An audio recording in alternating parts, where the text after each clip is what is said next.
welcome to everyone.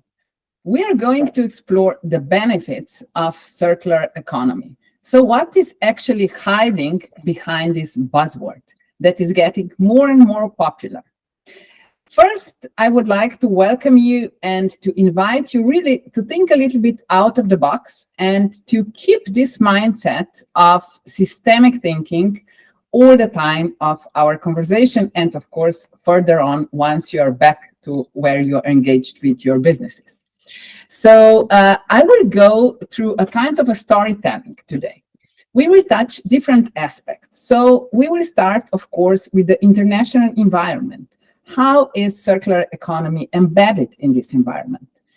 Then we will briefly touch the essence of circular economy, not a lot about definitions, but basically, why is it different from linear model that we are mainly using? Then we will move forward towards systemic thinking. And as I said, how to integrate circular economy in the forecasting, into the management, how we can deal with that in a more systemic way that brings more benefits. And at last, of course, we would like to see where are those entry points where your business model can be adjusted or transformed in the way that it becomes more sustainable, more circular, more resilient, more profitable, and to maintain the character of and essence of your business as it is. So thank you once again, and let me start with first chapter of this exciting journey. As you have probably noticed, we are all very stressed. Why? Of different reasons. We are facing polycrisis, and it's not something what will just disappear, and that one day we will wake up and the life will be as it used to be. What are we facing? On one side, there is climate change that is hitting us, and we can see the consequences. On the other hand, unfortunately, there is war taking place on different places of our planet, and we are affected very much, not only as humans, but also throughout the businesses we are running. Then what else we are experiencing? The biodiversity loss. So our environment is changing significantly, and it is a kind of no return. So we have to embrace it in a way and to live with that, but of course also take all the possible measurements to make these changes as, let's say, within the limits as possible. And we have faced another crisis that we probably will never forget, at least our generation. That was COVID crisis, and there are still post effects of that crisis as well. So as we are on this planet at this very moment, this is what is happening, and there is no place on earth where to hide, not to feel the impact of all those changes that I have just described. So what can we do? On one side, we can say, okay, let's fight against all that. But I'm more in favor of embracing all those changes. What does not mean that we are passive or not active, but it means that we try to understand them as much as possible, that we do whatever we can. We cannot do miracles, but we can all contribute to the positive change and to the positive future. So that is what I'm encouraging you to do and to think about throughout our exchange today, how we as individuals, how we as decision makers on our daily basis can contribute to this prosperous future, not to the black scenario. So why I mentioned also at the beginning that I would like you to think a little bit out of the silos and to try to connect the dots. Because as we have experienced throughout the COVID crisis, on this planet, we are super interdependent and interconnected. So no matter whether we are working in the industry that is related to food, or maybe if we are in logistics, or if we are even dealing with the space industry, wherever we are, all that is connected, and one thing affects the other. So that's my second message in a way. Please do think how to connect these dots, how to implement this systemic thinking. And the third thing that is also very important, and what we are facing on the ground, since my background is, or one of my hats that I'm wearing, is that I'm co-chairing the European Circular Economy Stakeholder Platform based in Brussels. So what are lessons learned at that platform? We are the network of networks. And the European Circular Economy Stakeholder Platform represents a variety of stakeholders who are working on the implementation of circular economy. Of course, exchanging not only experiences, but also kind of guidelines and feedback with the European Commission on one side and with the Economic and Social Committee as our second parent on the other side. So what I wanted to say is that throughout this collaboration, and I'm co-chairing this platform now for 7 years, we have learned that it is great that Europe is moving in the direction of Green Deal, implementation of the green agenda. And now with the new Commission in Europe, hopefully this ambition will stay strong. But on the other hand, what we're also facing is that businesses and small stakeholders hardly follow all the changes. So again, one message, the third one, is how to adjust and how to orchestrate on one side the top-down approach, all the legislation that is coming, all the incentives that are available, all the projects that are enabling this circular transformation, and on the other hand, support top-down, bottom-up approach. So top-down on one side and bottom-up on the other. That is what we are trying to do by integrating really a variety of stakeholders into this circular transformation.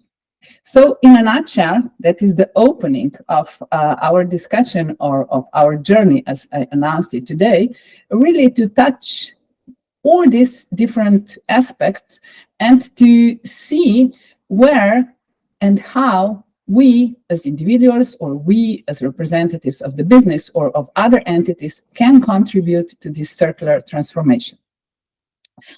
So as I said, let's have a look into international environment first. In Europe, we have a lot of, let's say, not only guidelines, but actually regulation framework is guiding us towards the implementation that I mentioned before. One thing is Green Deal, and the other one is Circular Economy Action Plan. We've got already 2 editions of this Circular Economy Action Plan, and based on that, there is then this transformation happening further on. Why? Because when we talk about Circular Economy Action Plan, we talk about different segments that this plan is actually addressing. And if we want to bring that to practice, of course, we need regulation that is supporting this kind of transformation. And it is absolutely aligned with Sustainable Development Goals. If you remember, SDGs are there or are here since 2015. And they were very ambitious in a sense how to make our planet more sustainable until 2030. And we are approaching 2030 very fast. So all this is aligned. Why I'm saying that? Because sometimes we are puzzled. On one hand, we have Sustainable Development Goals, and we say, okay, we understand there is, for example, Sustainable Development Goal number 12 that is focused on responsible consumption and production. What does it mean? And then there comes Circular Economy Action Plan. Oh, they're telling us to use resources more efficiently. And there is, for example, a rule or legislation coming and like taxonomy. So how is it related to Sustainable Development Goals? But if you take a closer look, you realize that all these parts do fit together. But why I'm saying that? Because based on the experiences that I mentioned already before, what is happening on the ground, very, very often SMEs are puzzled and they are really under strong pressure. Why? Because monitoring all that, what is happening. So I mentioned taxonomy. On the other hand, we have ESGs. And then we have, as I mentioned as well, new regulation related to prevention of, let's say, food waste, or we have a regulation that is guiding us towards the extension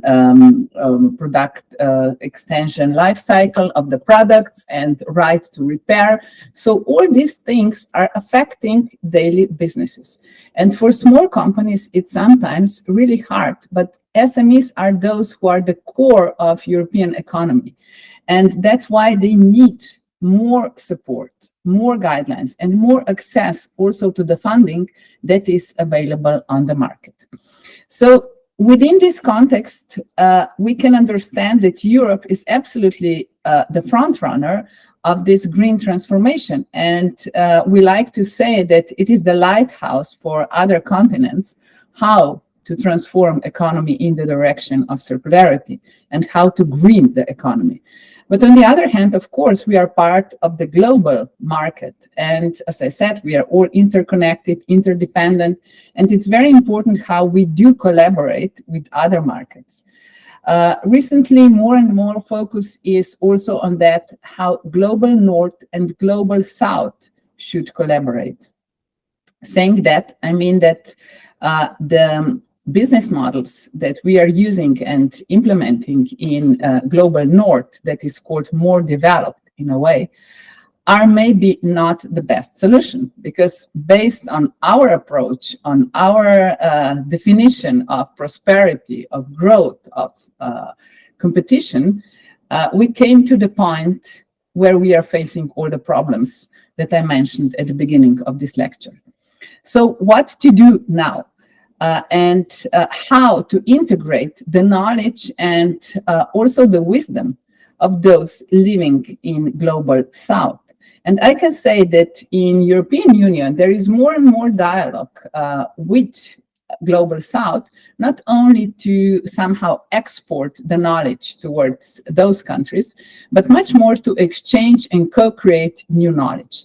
So I'm encouraging you at this point as well to figure out where are the opportunities also for your business or for your collaboration with the countries that are part of this global South, to explore how you can learn something from them and how to adjust your business models in the direction that they will fit better for the future resilience. And now let's be a little bit more concrete. As I said, the second pillar of our journey is focused on circular economy. What is circular economy? If we think about that, linear economy is the one we are more familiar with. So in the linear concept, we say, okay, let's take something, let's use it, and then let's throw it away. We don't care. We have resources and the business goes on as usual.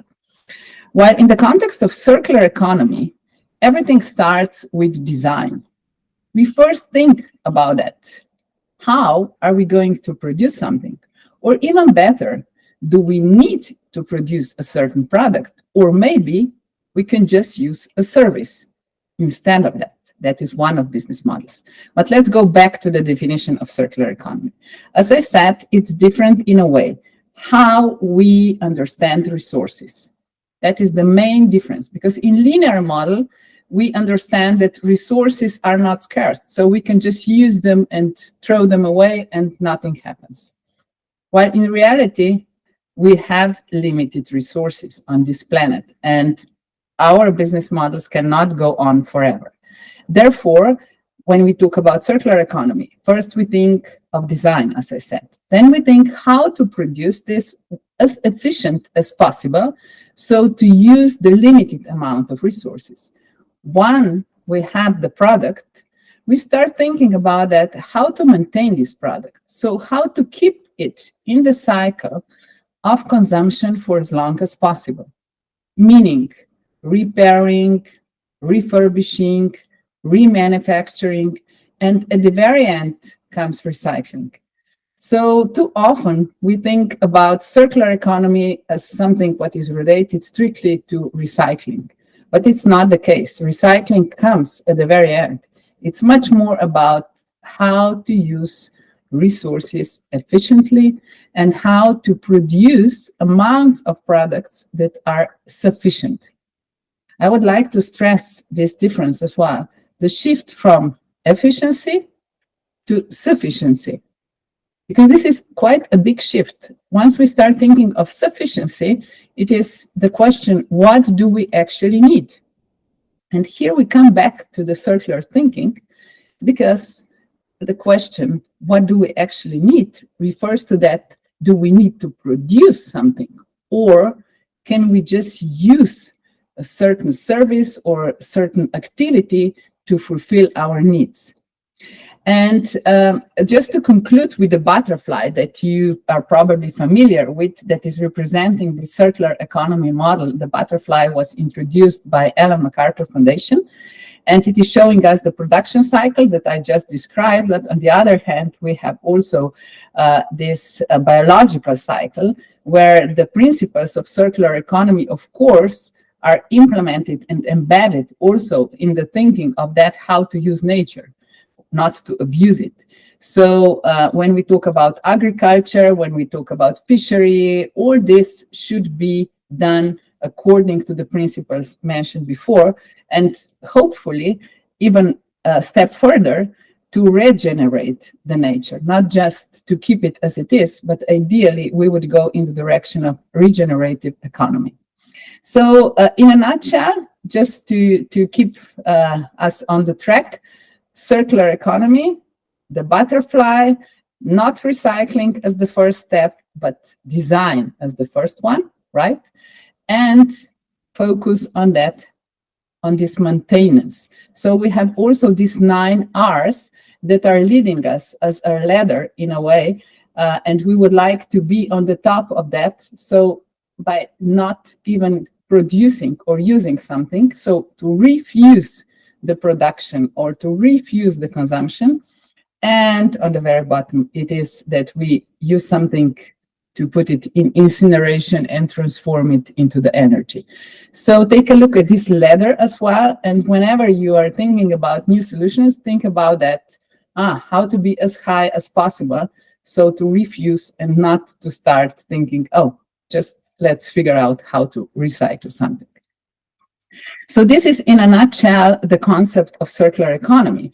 But if we go back to businesses, I find it very relevant what the survey done by Ambrosetti House from Italy shown us. Why? Because in this survey, they focused on 500 CEOs, and they asked them, what do you think about circular economy? How do you find circular economy relevant for your business? And imagine that the result was quite positive. They are aware of circular economy, and they recognize this as an opportunity, not as an additional cost. Why I'm sharing this with you is because, again, when we are with business people, they often say, oh, if we implement circular economy, is this good for our business? Are we losing or are we winning on the market? And according to this survey and to the, let's say, business leaders from Europe, it is absolutely not the case that you would become less competitive. On the contrary, throughout the implementation of circular economy, you become more competitive and more resilient, as I said. Why? Again, because you have different approach towards resources, and you start thinking of that, how to use less and how to reuse them. Meaning that you are not, for example, dependent on the import of rare materials, that you really can keep your production, even if we are facing crisis in the sense of logistics, of the transportation, because you have more control over your resources, where to source them, how to reuse them, how to get things back. I will focus more on that later on, but I just want to mention this survey because I find it really significant. The other document I would like to mention in the context not only of Europe, but of the global economy is the Circularity Gap Report. So Circularity Gap Report is the document showing us how circular we are on the planet, so all together. And this has been done now for 5 years in a row. And unfortunately, we are not moving in the positive direction. Every year, the economy, the global economy, is less circular.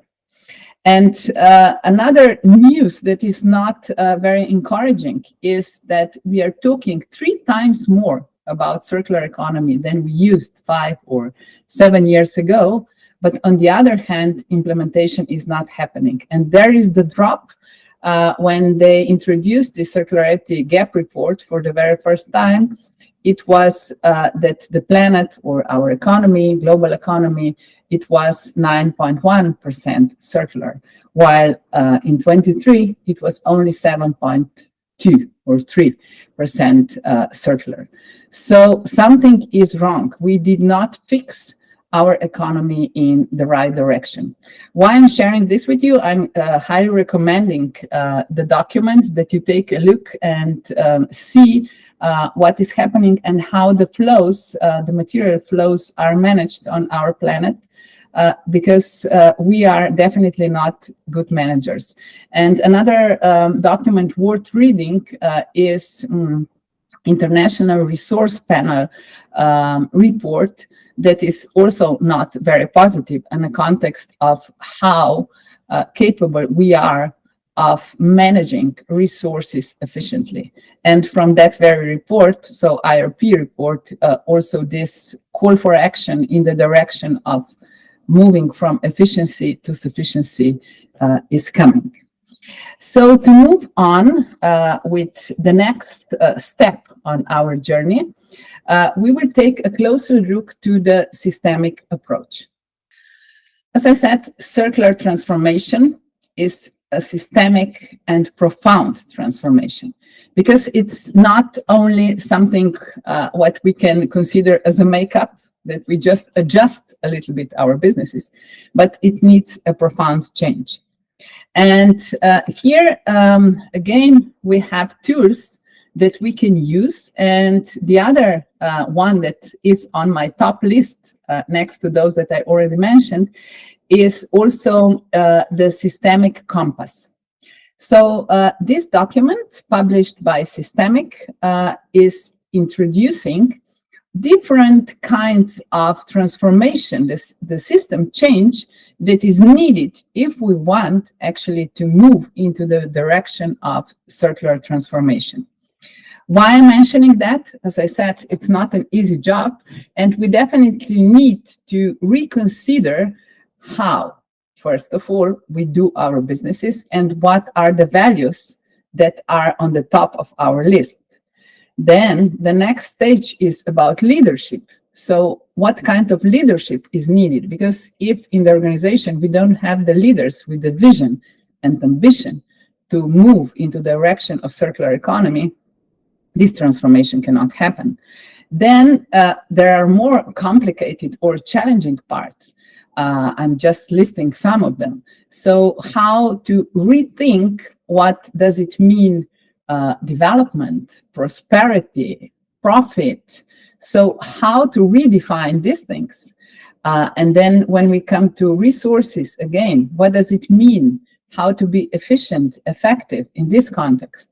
So once we have this big picture of rethinking of the terms that we are using and thinking of them as, oh, this is part of business as usual, without this rethinking, we cannot really move forward. And again, based on experiences, what is often the case in businesses? If you are a decision maker, and if you are on the position when you have your KPIs, you would know what I'm talking about. Most likely, your KPIs are related to something what has to do more with linear thinking than with circular thinking, right?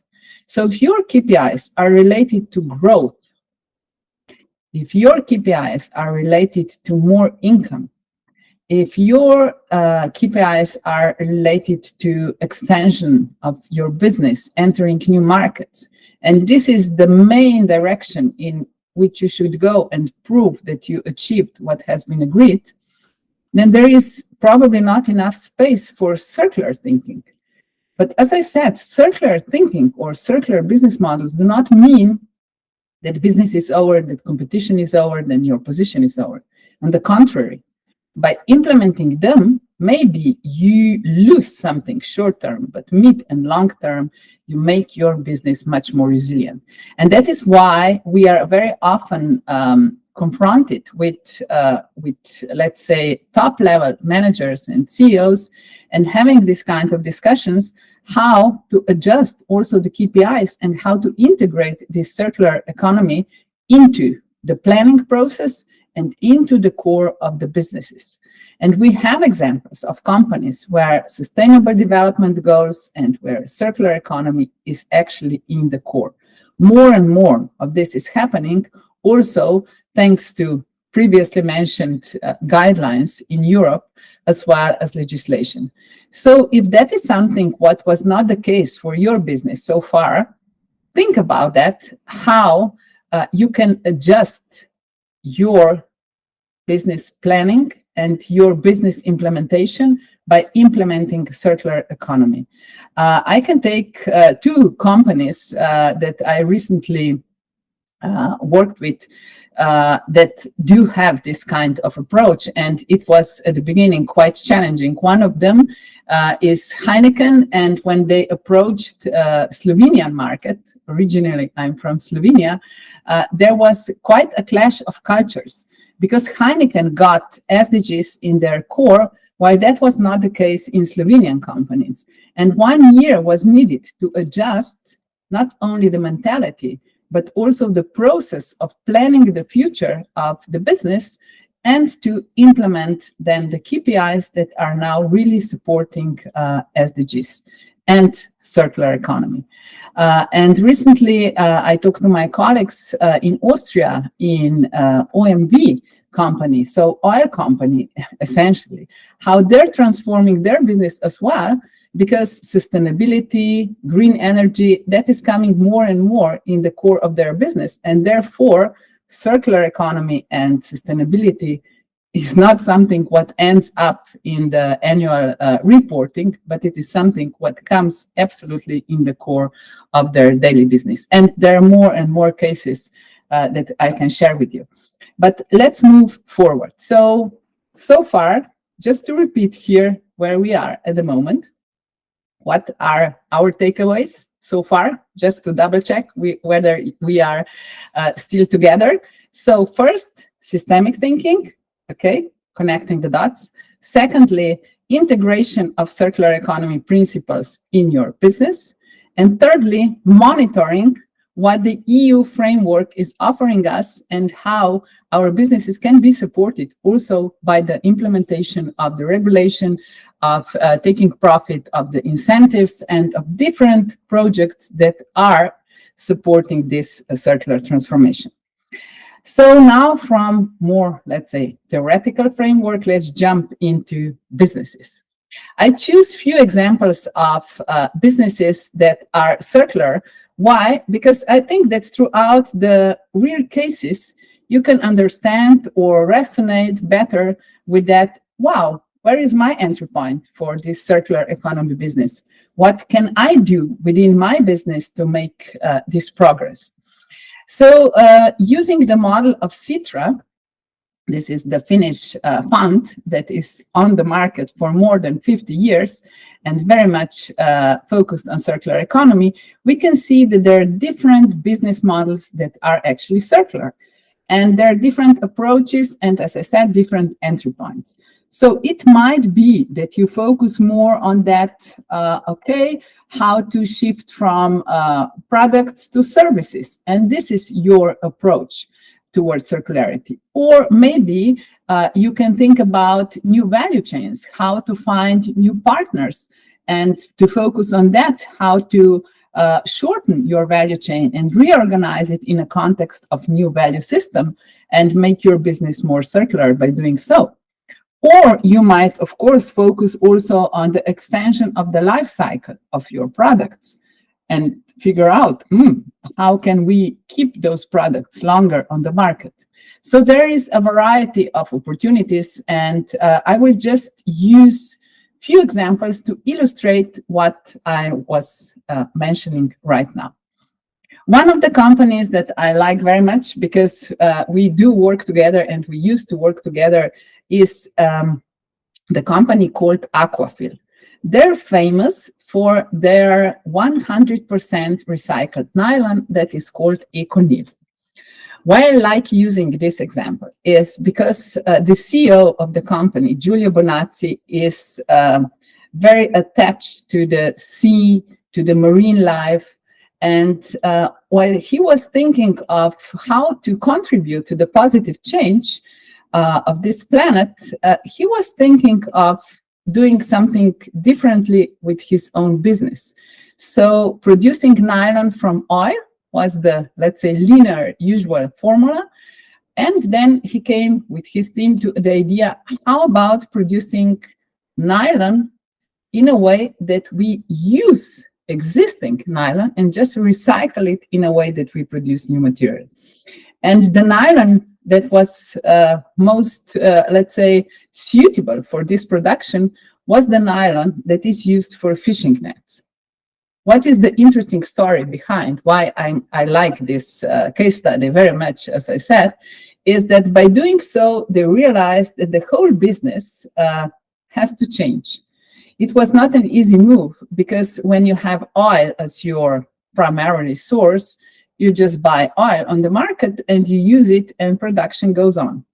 While when you need fishing nets and carpets, as they figured out as the best resource for their new nylon, so 100% recycled nylon, then the story is very different. They started sourcing fishing nets, and where are fishing nets? In the sea. So they needed new partners. You remember I mentioned before new value chain or new value system? That is exactly the case. So they figured out that they need new partners, so those who will go and look after the fishing nets and collect those fishing nets. So who is that? It's our fishermen. And one of the parts that is super interesting is that while they were doing that with the on Philippines, they figured out, wow, the next challenge is here. In these fishing nets, there are animals that are trapped. So there were turtles, for example, in the fishing nets. How to rescue, how to save now turtles. Can you imagine being in a business where you were only buying oil to produce nylon, now dealing with turtles in the fishing nets and with that how to save them? So they asked for advice, the London Zoo, and all of a sudden a new partner came into this value chain and value system. So the experts from London Zoo shared their knowledge about that, how to rescue and save animals that are trapped in the fishing nets. So this is just an illustration of that, how once you decide for a different business model that is more circular, you might experience very, very different challenges. But back to reality, they managed. Aquafil company is very well known now for this 100% nylon ECONYL that is produced from those fishing nets as well as from the carpets. So I'm encouraging you to figure out what are possibilities for your business and where you can do something similar. We can look at other examples. I will take one also that is related to the product that you most likely own. This is mobile phone. Ever heard about Fairphone company? Okay, this is Dutch company. And what is the difference? The difference is that their phones, mobile phones, are produced in a way to last longer. Do you remember I mentioned before, one of the opportunities how to extend your business or how to transform your business is also life cycle, a prolongation or extension. And what they do in Fairphone company, first is they're sourcing fair. That is why it is Fairphone. So all the resources, all the sources they have this traceability and transparency where certain parts and certain materials are coming from. And the next thing that is very important is how then they produce this phone. You remember another message that I highlighted design. So how to design now this mobile phone in a way that it can last longer? Definitely in a modular way. So fair phones are designed so that you can easily replace certain parts. So, for example, if the glass is broken, you don't need to throw the phone away, but you can just replace the glass. If you need some extra memory, you don't need to change your phone and buy a new one, but you can only buy the processor and integrate it into your existing phone, and so on and so forth. So by doing so, you keep the product as such for longer time. It has all the functionalities that you need. It looks good, it is nice, design is important, and it is functional. So another case, how you can create something what is actually common good. No one wants to be without the mobile phone nowadays, but we know how much those mobile phones contribute also to the mountains of waste, electronic waste that we are producing. By having this kind of phone that can last longer, this waste is diminished. And let me take the third example of that, how refurbishment can be an interesting part in your business. I will take a case of Philips. So they're producing those super expensive machines where you go in and you don't want to be sick or ill to need this kind of examination, that you get tested and you get the result, how is your body functioning. So those machines, of course, are super expensive, and a lot of knowledge and digitalization is needed to make them work properly. But at Philips, they were thinking further on, okay, once we produce this super expensive machine, and once we use all those materials that are needed to put it together, what we want it to last longer, that's one thing, and the other is to get it back. Once the client, let's say the hospital somewhere, is not interested in it anymore, we don't want them to throw it away. We want them to bring this big machine back to us. So they designed the whole system around refurbishing and repurposing these very machines. So the new factory was built exactly with this purpose. And of course, the whole business model behind. So once you purchase this machine, you sign that Philips will take it back once you don't need it. And what they do, they refurbish the machine and they put it on the market again. And food for thought, again, for those who are still skeptical about circular business models. What do you think? Is this the winning strategy? Is the margin they get at Philips higher, lower? Is it worth doing that or not? Who are the clients? So, interestingly enough, clients are some of most distinguished private clinics, because they're very much aware of that quality is highly important, but price as well. So for them, purchasing a machine that is just refurbished and perfectly fine, updated, but cheaper than the new one, is something what is super attractive. And at the same time, for Philips, this model works very well because price is lower on the market, but actually the margin is higher. And they're less dependent on rare resources, and they're less dependent on that, how prices are going up or down on the market. So this is bringing additional stability to their business. So I think that with these three models, or these three cases, we somehow covered a variety of entry points that I mentioned for business development and for business transformation. So I hope that based on that, you are now already thinking, oh, what can I do within my environment, within my business model, within my company, to really bring circularity to the focus. So now to conclude, because as I opened this journey with an invitation really to become an ambassador of circular economy, I would like now to encourage you even more. Where are the possibilities for you to get on board, to find right partners, to be the front runner within your environment? One thing is, as I said, European Circular Economy Stakeholder Platform. Take a look, and you can not only be passive observer.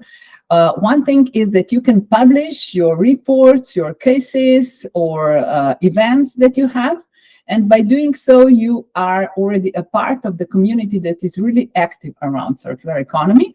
And even more than that, you can find partners for the projects you are interested in, because you can find those who are maybe working on the transformation of the cities, or those who are more in bioeconomy, or the others who are more in, I don't know, specific business segments. So that is one invitation for you to check the European Circular Economy Stakeholder Platform.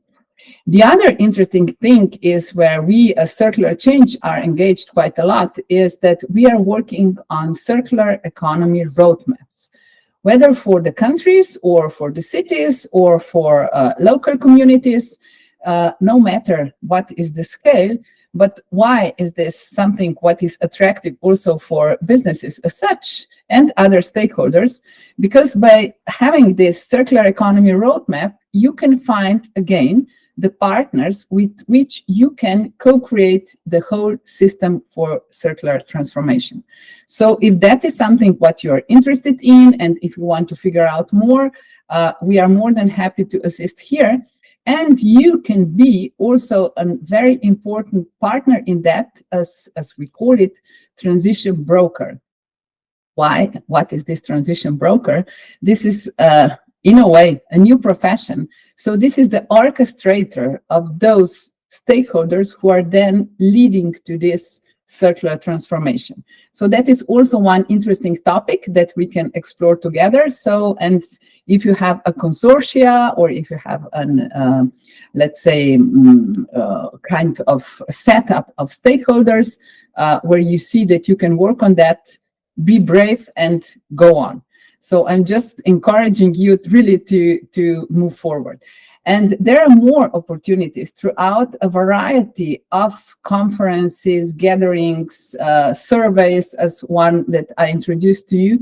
So again, don't feel alone. What is always the message is that this circular journey is journey on a very bumpy road, because there are, of course, solutions that are coming on the way, but on the other hand, there are a lot of problems that you could not expect or somehow even envision while you were planning to go on this bumpy road.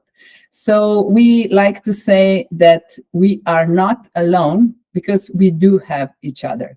And I hope that you enjoyed our journey and the steps on this journey towards the circular transformation, and that you found inspiration for yourself. Because why to wait?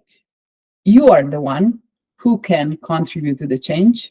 You are the one who is probably already the circular economy frontrunner, otherwise you would not attend the course. And you are the one who can inspire others and enable them and encourage to really embark on this exciting journey. So I would like to thank you for being patient enough, for staying with me 45 minutes. It used to be a dose of the time in the classroom when we were in primary school. So hopefully, based on what we have shared, in a way, only in one direction, but hopefully you received messages on the other as well. We will hear from each other and figure out where to continue this journey, where to strengthen the forces, and where to see the positive change that we are all looking for. Thank you once again for your attention, and feel free to contact me, to contact my team, and I wish you all the best. Thank you very much.